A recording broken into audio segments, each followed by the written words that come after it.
재판관기 2장 보겠습니다.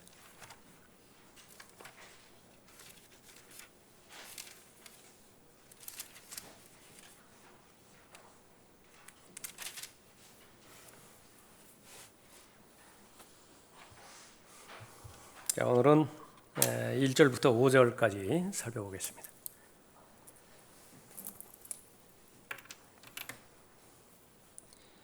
주의 천사가 길갈로부터 보킴에 이르러 말하기를 내가 너희를 이집트에서 올라오게 하였고 내가 너희를 너희 조상에게 맹세한 땅으로 인도하여 왔노라. 또 내가 말하기를 나는 내가 너희와 세운 내 언약을 어기지 아니하리라. 너희는 이 땅의 거민들과 어떤 동맹도 맺지 말며 너희는 그들의 제단을 헐라하였으나 너희는 내 음성에 복종하지 아니하였도다. 어찌하여 너희가 이같이 하였느냐. 그러므로 내가 또 말하기를 내가 그들을 너희 앞에서 몰아내지 아니하리니 그들이 너희 옆구리에 가시처럼 될 것이요 그들의 신들이 너희에게 올무가 되리라 하였노라 하니라. 주의 천사가 이런 말씀을 이스라엘 모든 자손에게 말하니 백성이 목소리를 높여 울며 그들이 그곳의 이름을 보킴이라 부르고 거기서 주께 희생제를 드리니라. 주의 천사가 나타났지요. 구약에서 주의 천사하면 하나님께서 친히 나타나시는 것을 말합니다. 예수 그리스도께서 구약에 나타나신 그 부분을 일반적으로 그 주의 천사라 그렇게 말하죠. 천사라고 하는 것은 나타나는 것, 현현, appearance, 하나님께서 나타나신 것, 그것을 말하는 것입니다. 이 길갈로부터 나타나셔서 말씀하셨는데 항상 하나님께서 나타나셔서 말씀하실 때는 처음을 언급하십니다. 처음의 시작, 어떻게 시작하였는가? 처음에 시작할 때에 어떤 하나님의 말씀을 주셨는데 그 말씀에 잘 순종한 결과 오늘에 이르는 복이 이르렀다라고 하나님께서 칭찬하시고요. 그러면 또 사람도 하나님을 칭찬하죠. 하나님께서 사람을 칭찬하시고요. 그 사람이 하나님을 칭찬하는, 사람이 하나님을 칭찬하는 것을 찬양이라고 합니다. 그러나 그 반대로 하나님께서 약속하셨는데 분명히 계약을 체결하셨는데 처음에 지키겠다고 했거든요. 다 수행하겠다고 그렇게 약속을 했는데 지키지 않았어요. 왜 그렇죠? 집중하지 못해서 그랬습니다. 그래서 어쨌든지 간에 이 하나님의 말씀에도 마찬가지입니다. 계약이라고 하는 것은요. 이 사람 사이에서도 그 말들이 이제 그 중요한 말로 그렇게 회자되는 것이지만 무엇을 선택해야 되는 것이냐. 자연스럽게 믿어지는 것은 없어요. 자연스럽게 내가 결정되어지는 것은 없습니다. 아주 하나를 선택하기 위해서라도요. 아주 고군분투해야 돼요. 두 가지 옵션이 있는데 어떤 것을 선택할 것이냐. 하나를 선택하려면 다른 하나를 포기해야 됩니다. 그런데 다른 하나를 포기하는 것은 희생이요 대가예요. 그 당시에는. 그러니까 하나님과 관련되어진 부분에 대해서 내가 결심하고 결정하고 선택하는 데 있어서 아무런 희생도 없고 아무런 대가도 없고 그런데 그냥 자연스럽게 하나님의 것을 선택하였다. 그거 아니에요. 감정이에요. 그건. 반드시 의지를 하나님 앞에 내어드려야 됩니다. 의지를 하나님 앞에 내어드린다라고 하면은요. 지금은 내가 그렇게 느껴진다고요. 하나님이 계시는 것을 느껴지고 상황과 여건도 다 괜찮다고요. 그러나 조금 진행이 되어지면은요. 내 기분이 그렇게 안 느껴져요. 하나님 없는 것 같이 느껴질 수도 있다고요. 그러나 내 손에는 분명히 계약서 쥐어져 있어요. 하나님께서 처음에 언급하신 것은 감정은 신뢰의 대상이 아니라고 말씀하셨고 신뢰의 대상은 오로지 기록된 계약서만이에요. 근데 그 기록된 계약서는 예언의 말씀이거든요. 언약의 말씀이라고.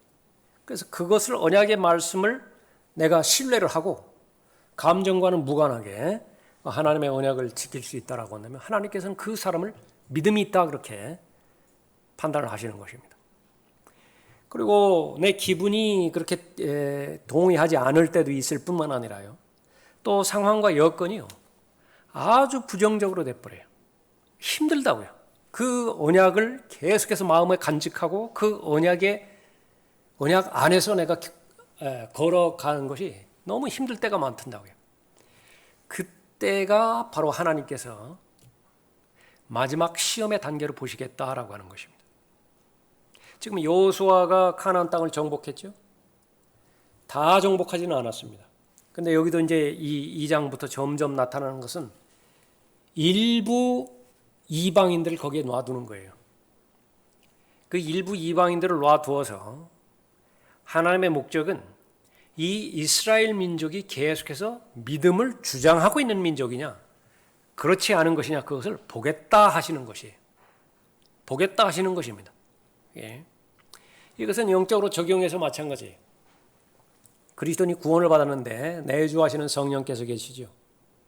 우리가 바라는 것은 우리가 의롭게 되어지는 것을 기점으로 해서 성화의 과정 없이, 다시 말하면 어린 아이로부터 시작해서 성인으로 이르는 성장, 성숙의 과정 없이 단번에 아담처럼 청소년 게 없이 말이죠. 단번에 33세 반의 성년으로 그렇게 변모가 되었으면 좋겠다고요. 그렇게 해서 그 동시에 바로 예수 그리스도의 영광스러운 변모돼서 올라갔으면 좋겠다고요. 그런데 왜 이 어린아이 시절부터 시작해서 자라는 단계 그것을 두었느냐? 시험하기 위해서요. 무엇을 시험하는 것이냐? 이제는 그리스도인이 된 다음에요. 분명히 하나님께서 약속의 말씀을 주셨어요. 그 약속의 말씀이 무엇이냐면 지금까지는, 구원받기 전까지는, 다시 말하면 예수 그리스도의 성품인 새 사람이 창조되기 전에 거룩한 영이신 성령 하나님께서 내주하시기 전까지는 죄를 지을 수밖에 없어요. 죄에서 싸웠다 그러면 그것은 100번 패배할 수밖에 없습니다. 그런 존재였어요. 그런데 이제는 다르다고요. 이제는 마음만 먹으면, 결심만 하면, 그것이 이제 올바른 결정이죠. 올바른 결정만 하면 죄와 맞서서 싸울 때에 성령 하나님의 도우심 가운데서 이길 수 있다. 그것이 약속의 말씀이에요. 이것을 믿을 수 있느냐, 믿을 수 없느냐 보겠다. 하나님께서 보시겠다. 그래서 죄를 허용하는 것이라고요. 이 세상의 악을 허용하시는 것입니다. 그러면 믿음이 없이는 하나님을 기쁘시게 해드리지 못하죠. 믿음이 없이는 하나님을 기쁘시게 해드리지 못한다. 무엇을 믿을 것이냐? 지금 현재 나에게 주신 약속의 말씀이 무엇이냐라고 하는 거죠. 그러니까 약속의 말씀이 발견되지도 않고 나와 연결되지도 않고 그 약속의 말씀을 내가 믿고 주장하지도 않고, 그러면 그것은 하나님의 존재하는 것을 믿지 않는 거예요. 세상에 그리스도인이 하나님의 존재를 믿지 않는 사람이 어디 있습니까? 마귀가 믿는 그 정도만 믿는 거예요. 마귀도 하나님의 존재하심을 믿는다고요. 그분의 심판까지 믿어요. 더 나아가서. 그래서 두려운 거예요. 마귀도 하나님 한 분임을 믿고 두려워 떠느니라, 그렇게 말했죠. 그러니까 그런 믿음은 산 믿음이 아니래요. 예, 그 죽은 믿음이라. 그래서 여기에서 이 하나님께서 나타나셔서 제일 처음에 계약의 내용을 확인하시는 것인데요. 나는 처음에 주님과 동행했던 그 처음의 믿음의 시작에 지금 계속 들어있는가, 그 안에 머물러 있는 것인가, 그때에 제시하셨던 방향이 있잖아요. 그 방향대로 지금 계속 올바른 방향대로 나아가고 있는 것인가. 자, 그 가운데서 주님과 동행하고 올바른 방향대로 나아간다면 하나님의 칭찬이 있을 것이고요. 그러지 못하면 어떻게 되는 것이냐? 하나님께서 책망하시는 것입니다. 그 계약을 위반했을 때 어떻게 될 것이냐라고 하는 것을 아주 구체적으로 말씀해 주셨죠. 그래서 계약에 동의할 때에 하나님께서 주시는 것과 계약을 위반했을 때에 계약 당사자인 이스라엘이 담당해야 되는 하나님의 징계, 그것을 아주 상세하게 특히 레위기와 신명기에서 자세히 잘 설명해 주셨어요.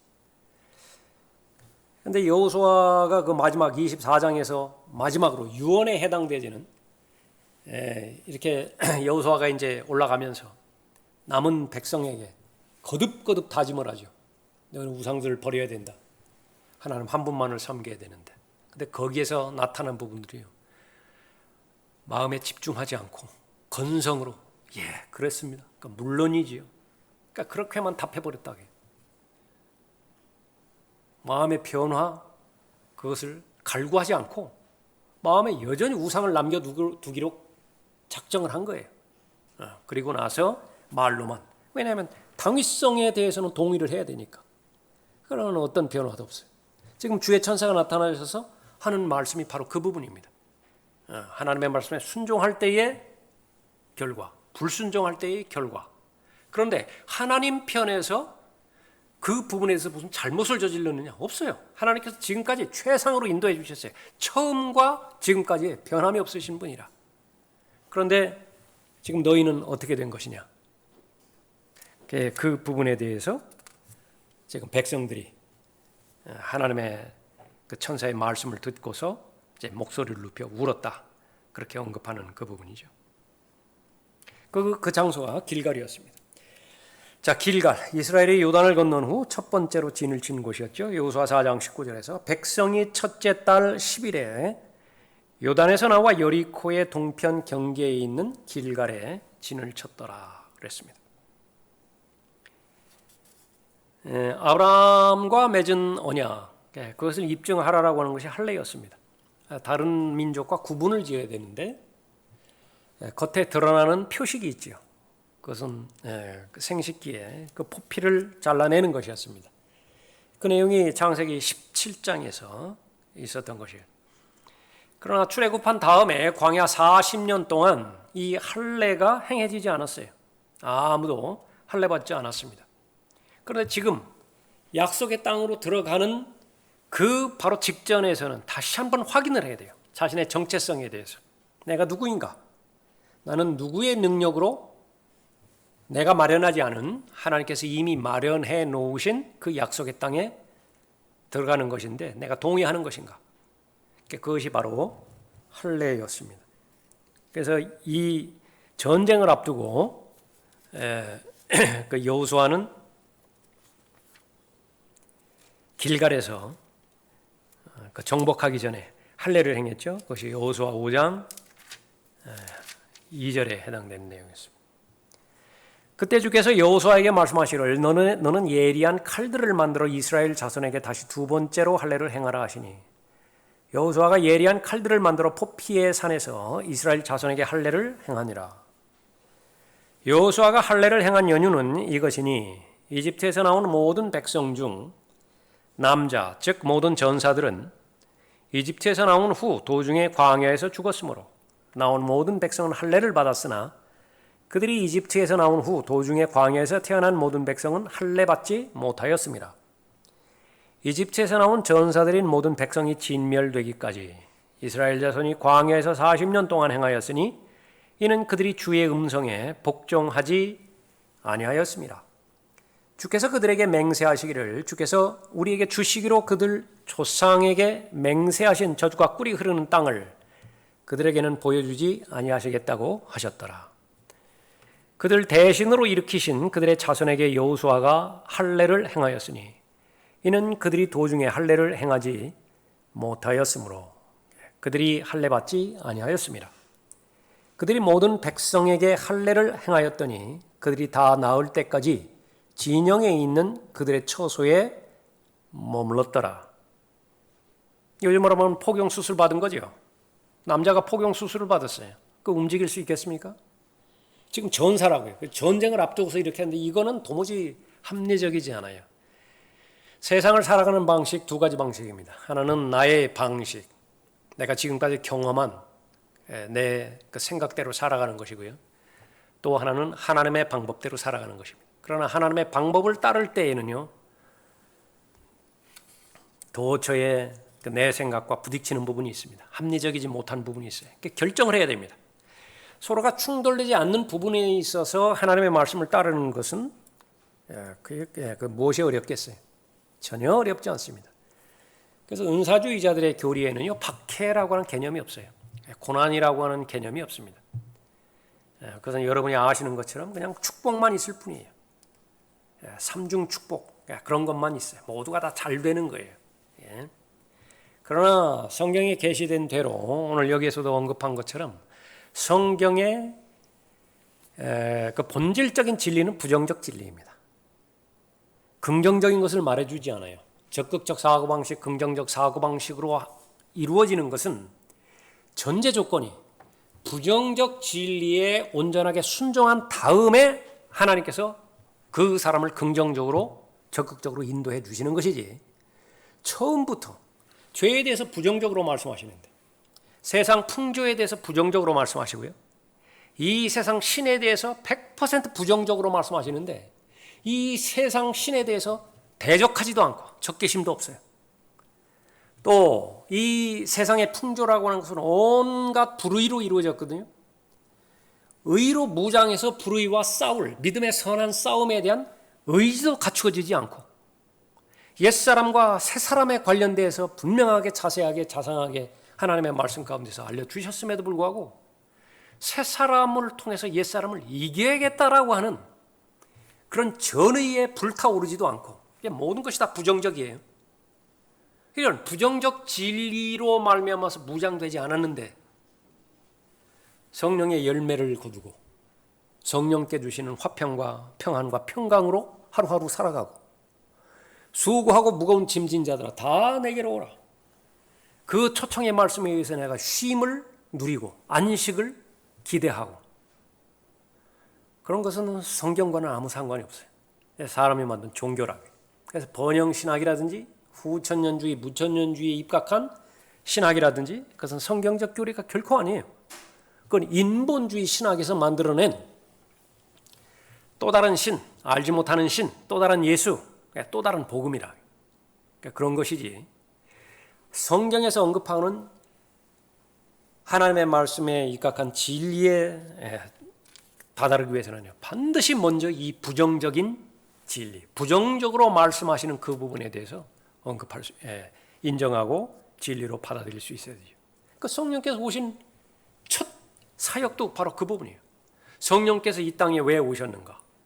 요한복음 16장에서 분명하게 말씀하셨는데, 칭찬하기 위해서 오신 것이 아니라, 인정하기 위해서 오신 것이 아니라, 위로하기 위해서 오신 것이 아니라, 무엇을 주기 위해서 오신 것이 아니라, 무엇 때문에 오셨죠? 책망하기 위해서 오셨어요. 책망하기 위해서. 세상을 책망하기 위해서 오셨다. 성령께서 오시지 않았다고 한다면 사람들은 자기 자신이 다 괜찮은 상태로 알아요. 정상적인 상태로 안다. 그런데 성령께서 오셔서 MRI 사진 보여주셨다. 지금 말기라고, 말기. 너 지금 말기야. 영원히 살 것 같지만은 말기라고, 말기. 지금 다 죽게 됐어. 그것을 보여주시는 것입니다. 죄의 대해람은, 의의 대해람은. 그랬죠? 그렇게 해서 그 부정적인 진리를 알게 해주셨는데, 여기서도 마찬가지입니다. 약속의 땅으로 들어가기 전에 할례가 우선적으로 행해져야, 아, 내가 하나님의 사람이구나, 이 신분, 이 정체성을 알 때에 하나님을 온전히 신뢰할 수 있지요. 거기서 길갈이라 불렀습니다. 주께서 여호수아에게 말씀하시기를 오늘 내가 이집트의 치욕을 너희에게서 굴려보냈다 하시더라. 그러므로 그곳의 이름을 오늘까지 길갈이라 부르니라. 이스라엘 자손이 길갈에서 진을 치고 여리코 평원에서 그달 14일 저녁에 유월절을 지켰다. 이렇게 여호수아 5장에서 언급하고 있습니다. 세상적인 기준에서 보면 지금 기도할 때가 아니라고요. 세상적인 기준에서 볼 때는 지금 막 경배드리고 막 성경 읽고 그럴 때가 아니라고요. 시간이 있는데, 시간이 없는데 정신 있는 거예요, 없는 거예요? 재촉하고 그 재촉을 계속 반복적으로 받으면 나 자신도 조급해지고요. 그러니까 이스라엘 민족의 실패처럼 똑같이 돼버리는 것입니다. 하나님 존재를 제시해버리고요. 그래서 다시 한번 우리가 살펴보는 것은 마태복음 6장 33절에 있는 것처럼 의식적으로 집중해서 생각할 수 있는 힘이 있느냐. 그거 능력인데 무엇을 생각하는 것이냐. 우선순위 생각해낼 수 있느냐. 아무리 급하다 하더라도 아무리 그 시간이 촉박하다 하더라도 나침반은 가지고 와야 돼요.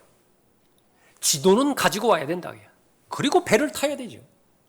막 급하다고 해서 다른 거 무사하게 막 등에 쥐고 손에 들고 막 그래서 배에 덮어놓고 쩌는데 나침반도 없고 지도도 없어요. 어디로 가란 말이에요 지금. 예.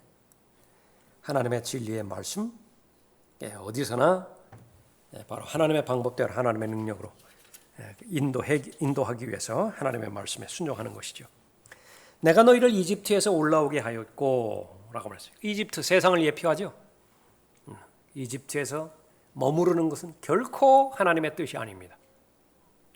요셉은요, 가장 이집트에서 행복하게 죽은 사람이에요. 파라오와 거의 같은 대접을 받고 이집트에서 죽었습니다. 그 묘가 얼마나 대단했을까요? 파라오가 자신 동급으로 처리해 줬는데 요셉을요. 치리자였다고요? 통치자의 계열이었다고요? 그러니까 뭐가 부족하죠? 자신의 백성을 이렇게 살게 해줄 수 있는 아주 기름진 땅, 그 고센 땅을 거기서 이스라엘 백성에게 해주었고요. 또 경비에 있어서 얼마만큼 철저하게 잘 보호해 줬겠어요. 또 요셉의 아버지 야곱을 얼마나 존중했습니까? 파라오가. 그러니까 그 상태에서 세상을 떠났다고요. 요셉의 유언을 여러분이 잘 알고 계시죠? 반드시 내 뼈를 빼내가라. 이집트에서 빼내가라. 너희가 탈출할 때가 오는데, 이집트에서 벗어날 때가 오는데 내 뼈를 가져가라. 근데 그 이집트에서부터 탈출한 곳은 어떤 곳입니까? 이집트는요, 그나마 사람이 살 만한 곳이에요. 그나마. 광야는 사람이 살 수 없는 곳입니다. 사람이 살기 불가능한 곳이라고요. 그런데도 가는 것이에요. 예. 그것이 바로 하나님의 관점에서 바라보는 살만한 곳인가 살지 못할 곳인가 그 차이예요. 이게 우리가 보는 기준은 반대죠.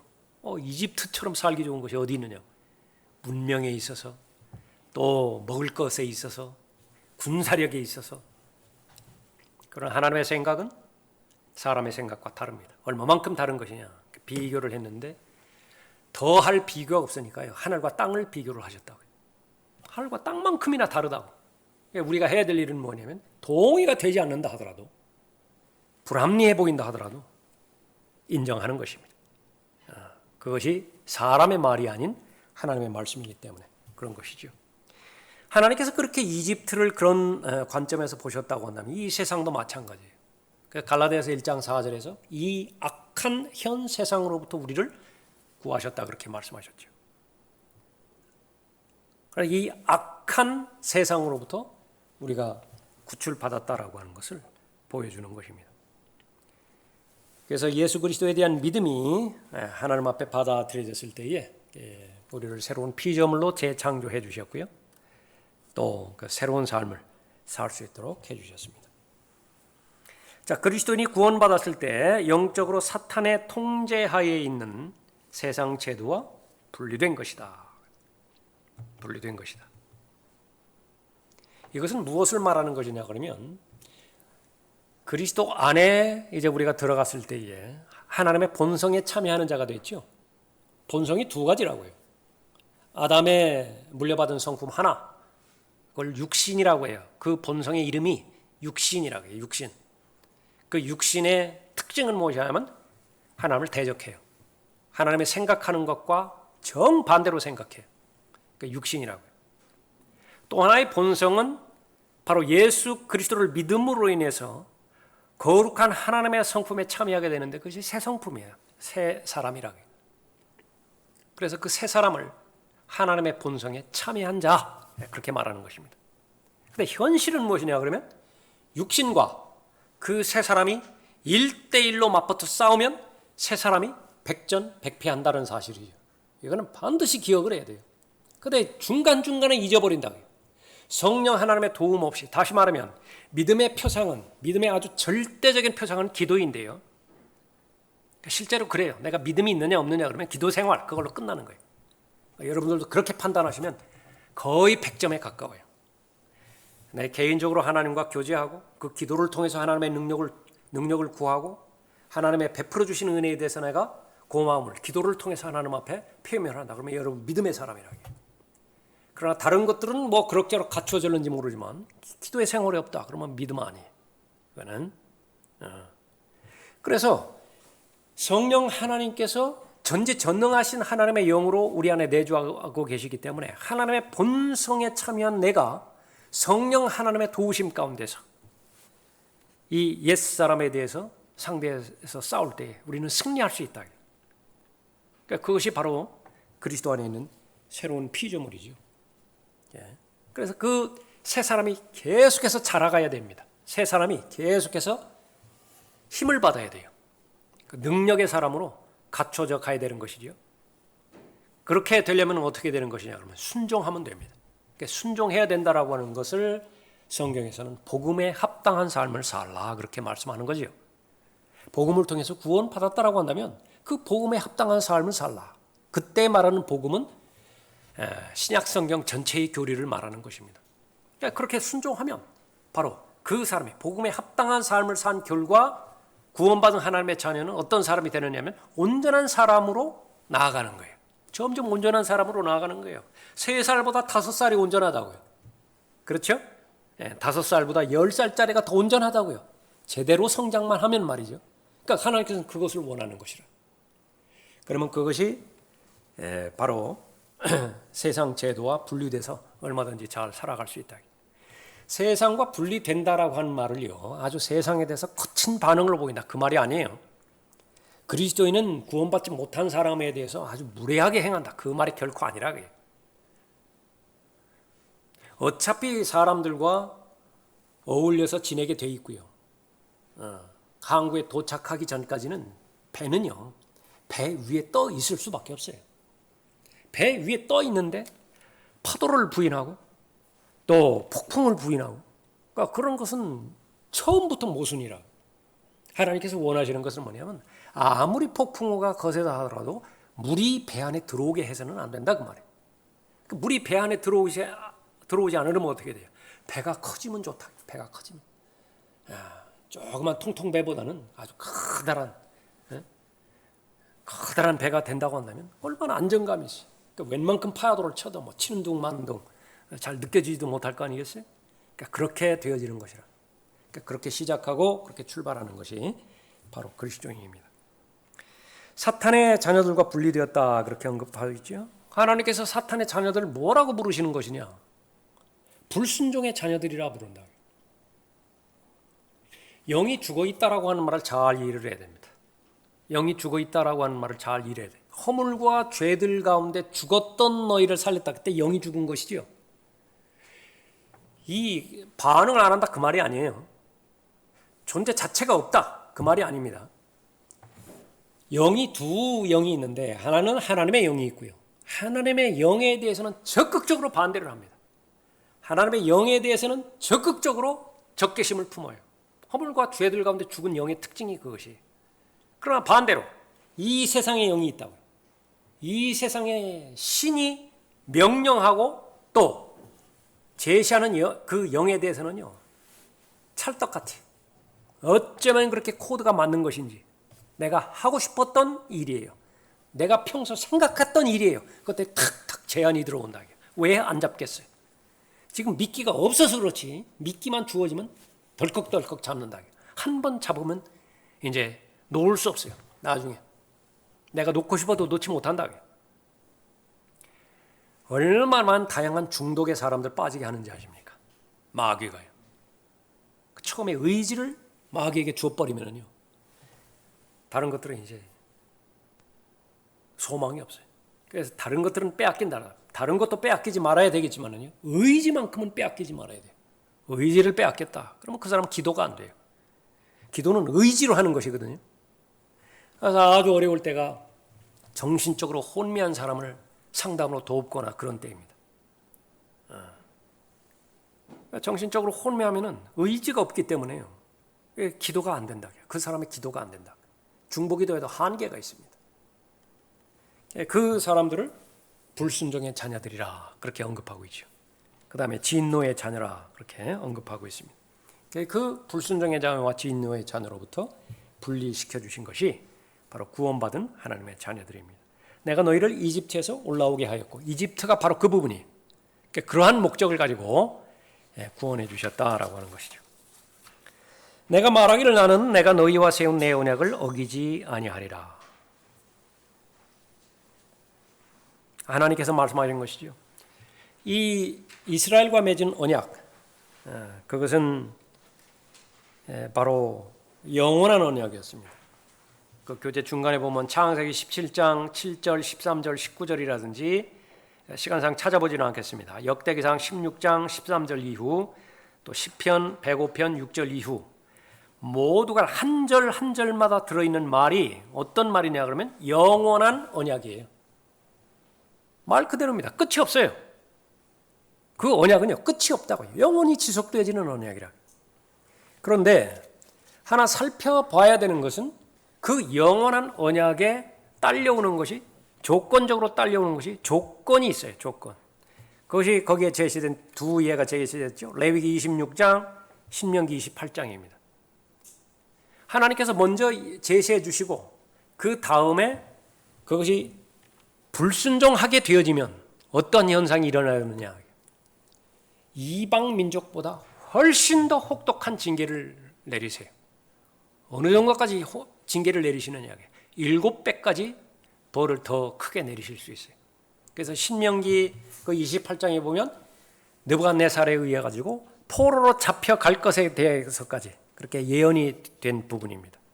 그러니까 두 가지 중에 하나를 선택할 수 있어야 되는데 이스라엘은 하나님의 언약을 저버리고 후자를 선택해버렸어요. 계약서에서 옵션 A, 옵션 B가 있는데 B를 선택해버렸습니다. 그것을 지금 확인하는 것입니다. 그러나 하나님의 언약은 절대로 무효화되지 않는다. 왜? 영원한 언약 때문에 그렇습니다. 아브라함에게 맺은 언약과 이삭과 맺은 언약, 야곱과 맺은 언약이라. 그 언약이라고 하는 것은 권리증서예요. 부동산 권리증서입니다. 지금 우리가 막 그 부동산 그 권리증서, 뭐 아파트 가격 막 이런 거 세상에 이슈가 되잖아요. 다 비유예요. 비유.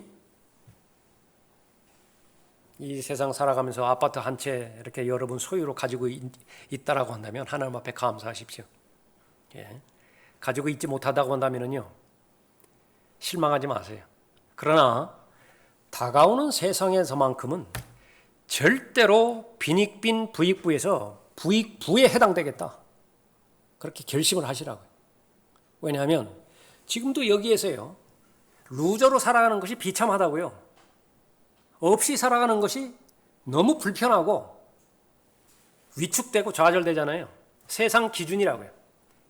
이것을 무한 확대한 것이 달란트 비유예요. 문화 비유라고 해요. 어떤 사람은 10개의 통치구역을 통치하는 상속자가 있다고 해요. 그런데 어느 경우에는 명목상이에요. 명목상 하나님의 자녀인데 상속 대상이 없어요. 얼마만큼 후회스럽고 얼마만큼 수치스러울 것이냐. 아브라함에게 그 부동산 권리증서를 넘겨주셨고요. 그 아브라함은 한 아들에게 넘겨줬는데 이삭에게 넘겨줬어요. 이스마엘에게 준 거 절대로 아니에요. 이삭은 마찬가지로 야곱에게 주었습니다. 야곱은 12아들들에게 주었죠. 그 외에 다른 대상에게 그 권리 증서의 권리를 부여한 적이 없다고요. 그러니까 그대로 내려오는 것이 영원한 언약인 것이에요. 하나님께서 여기까지 하셨다고요. 내가 말하기를 나는 내가 너희와 세운 내 언약을 어기지 아니하리라 말씀하셨죠. 2절에 너희는 이 땅의 거민들과 어떤 동맹도 맺지 말며 너희는 그들의 제단을 헐라하였으나 너희는 내 음성에 복종하지 아니하였도다. 어찌하여 너희가 이같이 하였느냐? 그냥 쉽게 읽지 말고요. 대면했다고 한번 생각해 보세요. 여러분이 지금 배경 가운데서 어떤 사람이 여러분이 가장 대하기가 그렇게 어려운 대상인지 모르지만 그분 한번 떠올려 보라고요. 그분은 나한테 대해서 그렇게 책망한 적도 없다고요. 거의 없다고요. 만날 때마다 자상하게 말해주는 분이고 내가 잘 됐으면 그렇게 바라는 그런 분이. 그런데 어느 날 오라고 좀 한번 오라고 하더니요. 가장 심한 무거운 말로 어째서 그런 짓을 저질렀느냐고.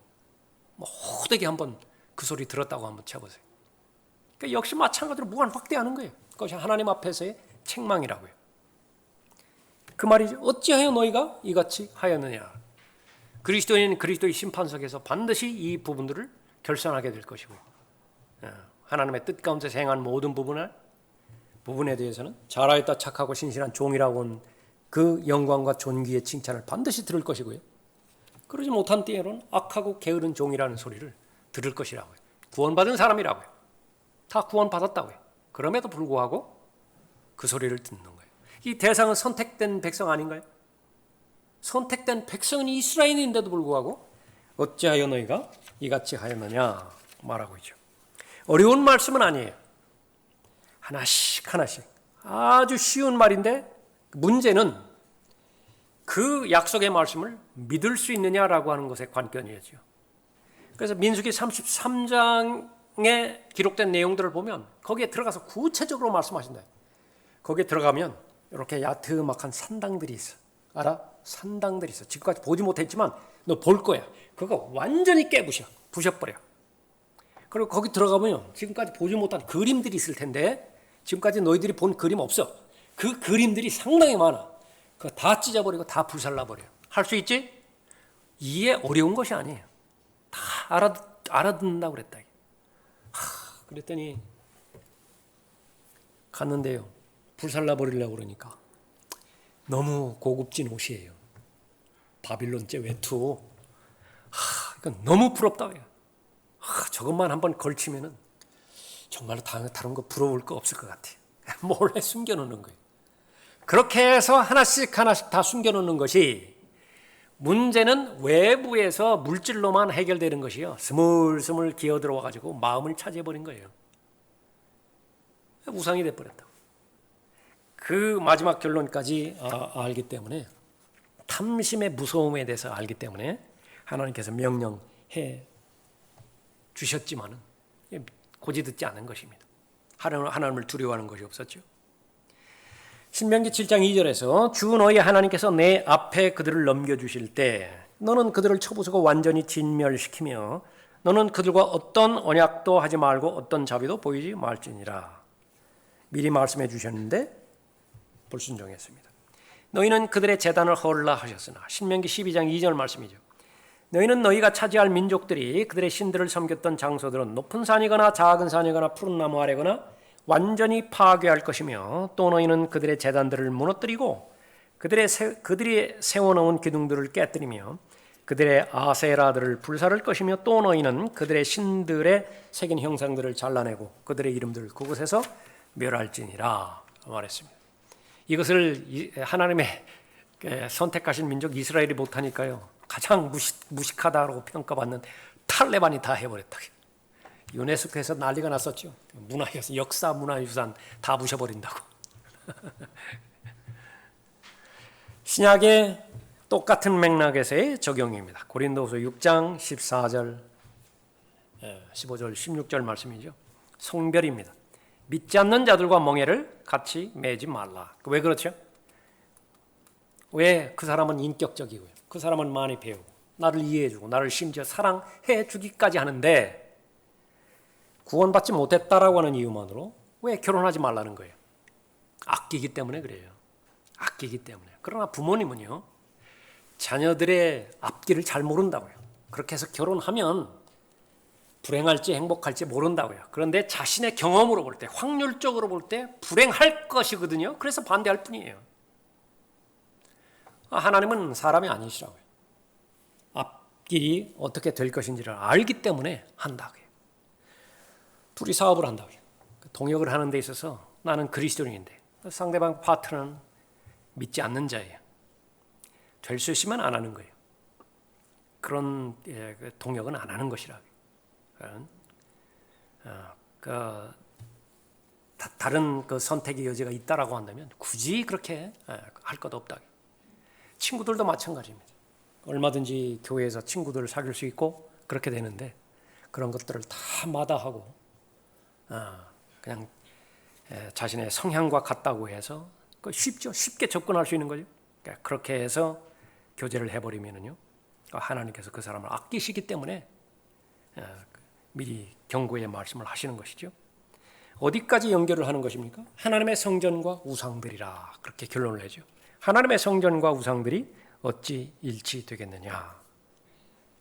그래서 그리스도인은 잃어버린 세상과 일차히 함께 걸어갈 수 없다. 가치관을 말하는 것입니다. 조금 전에 살펴봤던 것처럼 섞여서 지낼 수밖에 없어요. 배가 산으로 갈 수는 없습니다. 암흑시대처럼 수녀원, 수도원 지어놓고 그 안에 벽 높이 쌓아놓고 그 안에서 살 수 없다고 해요. 오히려 그 안에가 더 가증스러운 죄악들이 난무하는 것이지요. 그렇게 인위적으로 벽을 쌓는다고 해서 성별이 아니에요. 그럼 무엇이냐? 마음을 내주지 말아야 됩니다. 내 마음의 중심을 내어주지 말아야 되죠. 그럼 강해지는 수밖에 없어요. 내가 강해져야 된다. 그래서 빛의 자녀라고 한다면 빛의 자녀가 어두움을 도와야 돼요. 그쪽도 밝게 해줘야 된다고요. 그쪽도 제시해줘서 밝은 빛으로 나올 수 있도록 인도해줘야 되죠. 그것이 바로 그리스도인이 갖는 영향력입니다.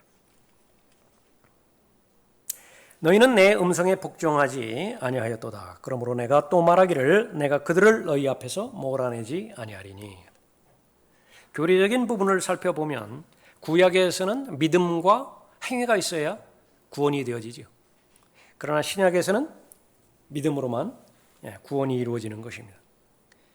구원받은 그리스도인이 행위의 문제는 어떻게 되는 것이냐? 이것은 천년왕국에서의 유업과 직접적으로 관련이 되어 있습니다. 구원받는 것은 선물이에요. 또 온전한 사람으로 성장해서 그 결과 상속을 받는 것, 그것은 그리스도와 함께 동행하고 고난을 받아야 됩니다. Salvation이요. Salvation. 구원이죠. 신약 성경에서 그 Salvation, 구원이라고 하는 말은 어떤 말이냐?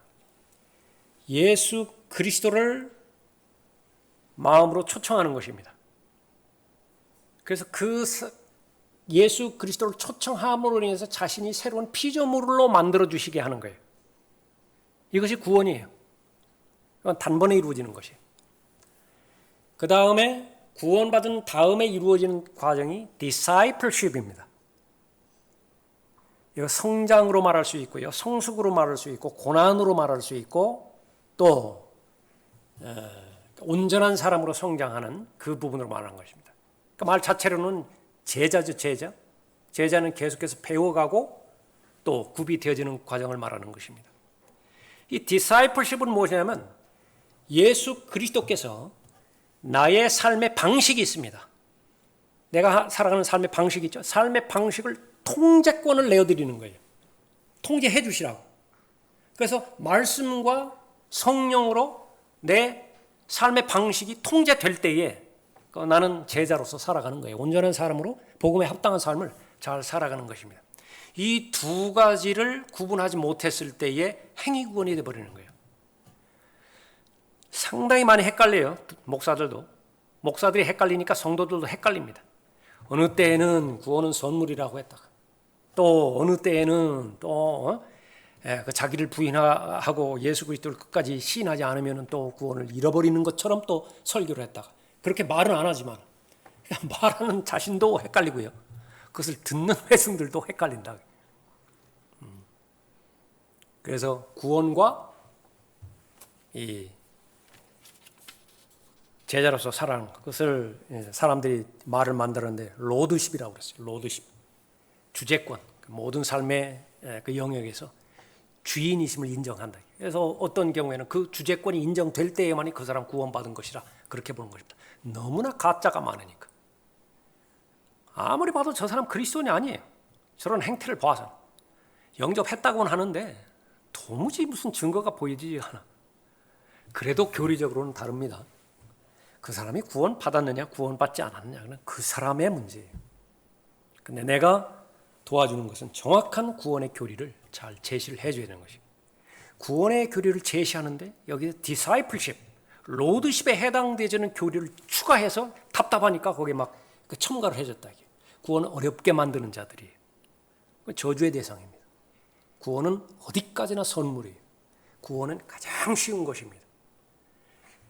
하나님의 은혜 가운데서 그렇게 구원받은 사람이 하나님의 베풀어 주신 은혜에 대해서 자원하는 마음으로 자신의 삶의 방식을 예수 그리스도께서 통치해 주시도록, 통제해 주시도록 그렇게 맡길 때에 그 사람은 헌신된 사람이고요. 그 사람은 복음에 합당한 삶을 잘 살아가는 사람이라 그렇게 볼 수 있습니다. 그러나 그리스도인의 입장에서는 두 가지 다 중요한 거예요. 셀베이션, 구원, 그것도 중요한 것이지만은요, 마치 그것은 태어났는데 그 다음에 이후에 삶이 없는 삶과 똑같아요. 얼마나 귀하게 태어났어요. 얼마나 기다렸던 아들이고 딸이에요. 제 때가 되면 뒤집어야 된다니까요. 제 때가 되면 앉아야 되고, 제 때가 되면 말을 해야 돼요. 그거 자기 지적 능력을 구비시켜 나가야 되죠. 그래야 아버지 재산 물려받을 거 아니에요? 그래야 세자로서요. 그 왕의 통치권 그 다음에 물려서 그 통치해 나갈 거 아니겠어요? 그래서 아들이면 상속자라고 로마서 8장에서 말씀하셨다. 근데 그 상속자는요, 준비가 안 되면 받아들일 수가 없어요. 그렇기 때문에 바로 하나님의 말씀에 순종하고 하나님의 말씀에 복종하는 것이 왜 그렇게 중요한 것인가 볼 수 있죠.